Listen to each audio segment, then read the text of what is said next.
हम लोग तैयार हैं गिरफ्तार देने के लिए। कोई आए हम लोग को ले चले, हम बहुत सुकून है, कोई दिक्कत नहीं है। लाखों कर्मचारी जेल जाने के लिए बैठा है और 600 नहीं। ये हम लोगों का दृढ़ संकल्प है कि 600 नहीं, एक को भी अगर ले जाया गया। जेल में कितना जगह है तुम्हारी, निजीकरण बंद करो, बंद करो, बंद करो। हमें लगता है कि हमारी बातें यदि नहीं मानी जाएंगी तो ये 72 घंटे से बढ़ करके हो सकता है कि ये अनिश्चितकालीन में जो है बदल जाए। वास्तविकता में ये चीज़ है कि हमारे जनपद में 38 विद्युत उपकेंद्र है, जिसमें से 25 विद्युत उपकेंद्र बिल्कुल रूप से ठप हो गया है। वहाँ चलाने वाला कोई भी नहीं है। नमस्कार, मैं हूं यज्ञ चतुर्वेदी और आप देख रहे हैं गोंडा पोस्ट। 48 घंटे से विद्युत कर्मचारियों के हड़ताल जारी है। अपनी मांगों को लेकर वे हड़ताल पर बैठे हुए। पूरे प्रदेश में हड़ताल जारी है और गोंडा में तो इस समय विद्युत की जो सप्लाई है उस चरमरा चुकी है। पूरे गांव में लाइट नहीं है। पूरे लगभग 22 फीडर उपकेंद्र ठप बैठे हुए हैं और यहां तक कि गांव में मोबाइल चार्ज करने की भी व्यवस्था नहीं है। और यहां पर प्रशासन ने भी अपना कड़ा रुख अपनाया हुआ है। हर उपकेंद्र पर पुलिस बैठा दी है और कोई भी विद्युत कर्मचारी जो हड़ताल पर बैठे हैं, अगर वो जा रहे हैं तो उनकी चेकिंग कर रहे हैं कि कोई सामान लेकर नहीं जा रहा। एक तरह से जो विद्युत कर्मचारी है उनको उनका अपमान भी करने लगे हैं अब ये प्रशासन के लोग। हमारे पास कुछ कर्मचारी बैठे हुए, इनसे बात करेंगे और जानेंगे कि पिछली क्या मांगे हैं इनकी और अगर मांगे पूरी नहीं होती है तो उसको लेकर इनका अगला कदम क्या होगा। सर, पहले ये बताइए, अपना परिचय दीजिएगा। मेरा नाम रामा जी है। मैं क्षेत्रीय अध्यक्ष राज्य विद्युत परिषद जूनियर इंजीनियर संगठन से हूँ तथा संघर्ष समिति का सह संयोजक हूँ। क्या मांग है आप लोगों की? हमारी मांगे नहीं है। मांगे तो पहले सहमतियाँ बन गई थी। 3 दिसंबर 2022 को हमारा संयुक्त संघर्ष समिति और माननीय ऊर्जा मंत्री जी तथा अवनीश कुमार अवस्थी जी उनकी अध्यक्षता में 3 दिसंबर 2022 को हमारे समझौते हो गए थे। मांगे तो हमारी पहली थी। जब समझौता हो चुका लेकिन अभी लागू उन्होंने पालन नहीं किया। निश्चित तौर पे मैं वही बताना चाह रहा हूँ आपको कि उस 3 दिसंबर 2022 के समझौतों में 14 बिंदुओं पे सहमति बनी और सहमति लिखित रूप से ये चीज़ें हुई कि हमारी जो भी मांगे थी जिस पर सहमतियाँ बनी उसको 15 दिन के अंदर में लागू कर दिया जाएगा। लेकिन आज तक उन 14 बिंदुओं में से किसी भी बिंदु पर कोई सकारात्मक पहल नहीं करी गई। पहल न होने के पीछे आपको बता दूं, एक बहुत बड़े अधिकारी हमारे चेयरमैन साहब हैं, देवराज साहब हैं। उन्होंने ऊर्जा मंत्री जी के अध्यक्षता में हुई बैठक और समझौते को मानने से इनकार कर दिए कि नहीं, मैं इन समझौतों को नहीं मानता हूँ। तो वस्तुतः हमारे ऊर्जा प्रबंधन के शीर्ष अधिकारियों के हठधर्मिता के कारण ये समझौता लागू नहीं हो पा रहा है और लागू न होने के कारण उस विरोध स्वरूप आज हम लोग हड़ताल पे हैं, जिसमें सभी बिजली कर्मी, हमारे तकनीशियन साथी, निविदा संविदा कर्मचारी, लाइनमैन, जूनियर इंजीनियर्स, उपखंड अधिकारी, कार्यालय सहायक, सभी लोग, सभी संवर्ग के लोग आज इस धरने पर बैठने को मजबूर हुए हैं। ये बताइए, आपको पता है इस समय ज़िले में जो विद्युत सप्लाई है वो पूरी तरह चरमरा गई है। लोगों को, उपभोक्ताओं को काफ़ी दिक्कतों का सामना करना पड़ रहा है। तो ऐसे में प्रशासन द्वारा आपके लोगों के ऊपर किसी तरह का दबाव या प्रताड़ित करने की कोशिश भी की जा रही है? निश्चित तौर पे इस समय हम लोग यहाँ कार्य से हट गए हैं, जिसके कारण ज़िले में विद्युत व्यवस्थाएं बाधित हुई है, जिसका मुझे अफसोस भी है। लेकिन ये प्रबंधन मानने को तैयार नहीं है कि हमारे हड़ताल पे बैठने के कारण विद्युत व्यवस्था में कोई गड़बड़ी आई है। आज भी हमारे प्रबंधन कई मीडिया के माध्यम से, पत्रों में भी मैंने देखा उनकी बाइट से कि नहीं, सब कुछ सामान्य चल रहा है, इनके हड़ताल पे बैठने से कुछ नहीं। लेकिन हकीकत ये है, वास्तविकता में ये चीज़ है कि हमारे जनपद में 38 विद्युत उपकेंद्र है, जिसमें से 25 विद्युत उपकेंद्र बिल्कुल रूप से ठप हो गया है। वहाँ चलाने वाला कोई भी नहीं है। लेकिन इससे पहले हम लोग हड़ताल पे बैठने से पहले ही प्रबंधन को ये चेता दिया था कि 16 तारीख के रात्रि 10 बजे से हमारे सभी कार्मिक जो पाली में भी लगे हैं वो हड़ताल में शरीक होंगे। इसलिए आप इसका पूर्व प्रबंध कर लें, मशीनों को चलाने के लिए, लोगों को बिजली व्यवस्था बनाए रखने के लिए।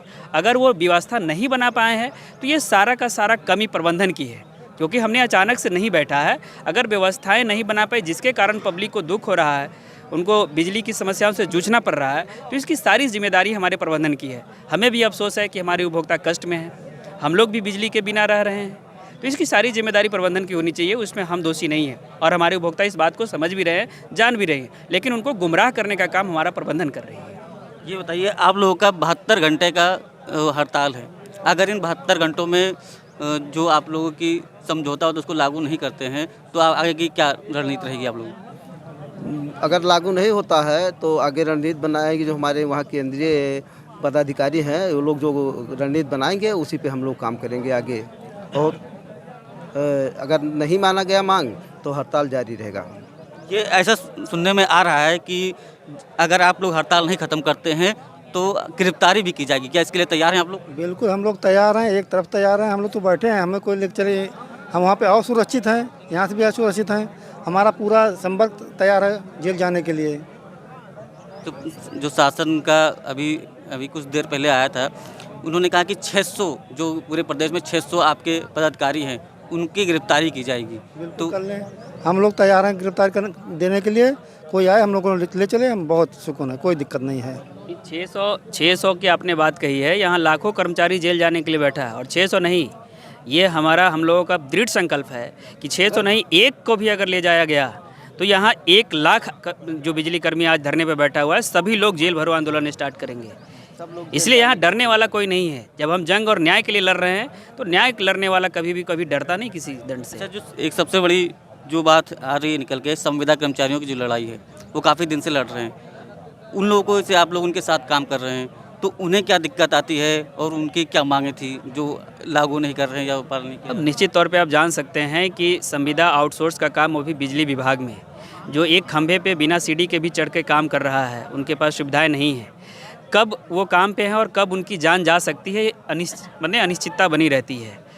आज वो आपके साथ में है, लेकिन अब पोल पे चढ़ा और पोल से सुरक्षित उतरेगा कि नहीं उतरेगा, इसकी भी कोई गारंटी नहीं रहती इस बिजली विभाग में। अन्य विभागों में हमने भी देखा है कि संविदा कर्मी जाते हैं, उनकी मृत्यु हो जाती है, उसके बाद जिस तरह का विभाग और उनके साथ व्यवहार करता है वो।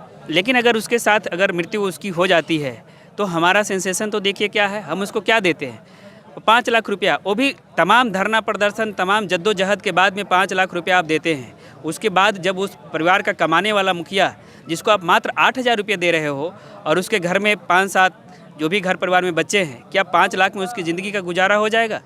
क्या इस भारत देश एक लोकतांत्रिक है या हमारा विभाग सार्वजनिक उपक्रम है, सरकार का उपक्रम है? क्या सरकार की जिम्मेदारी नहीं है किसी परिवार को उजड़ने से उसे बचाया जा सके?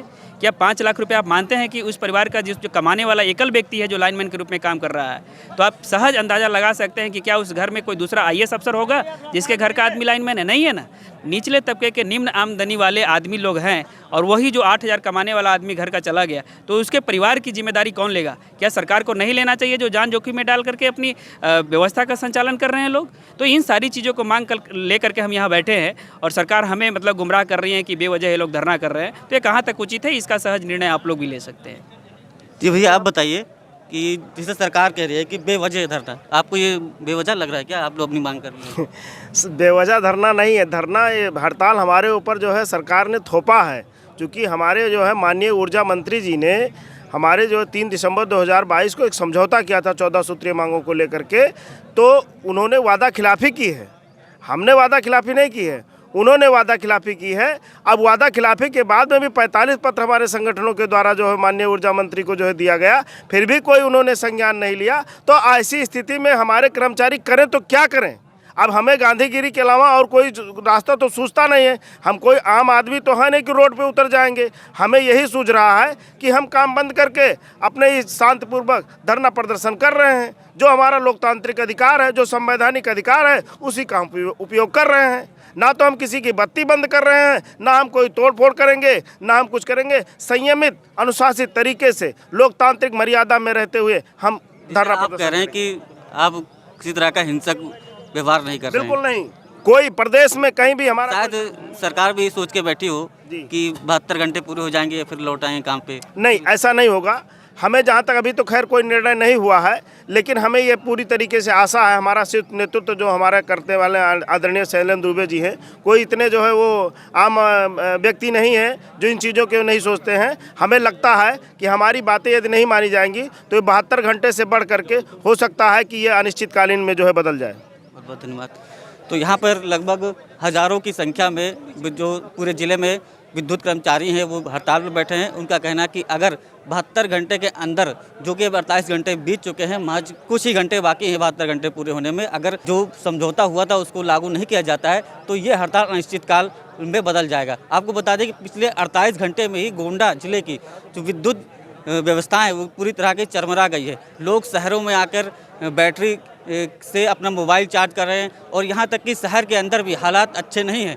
यहाँ पर नगर पालिका द्वारा पानी सप्लाई भी पूरी तरह ठप हो चुकी है। कई पेट्रोल पंप भी बिजली आपूर्ति के कारण बंद है।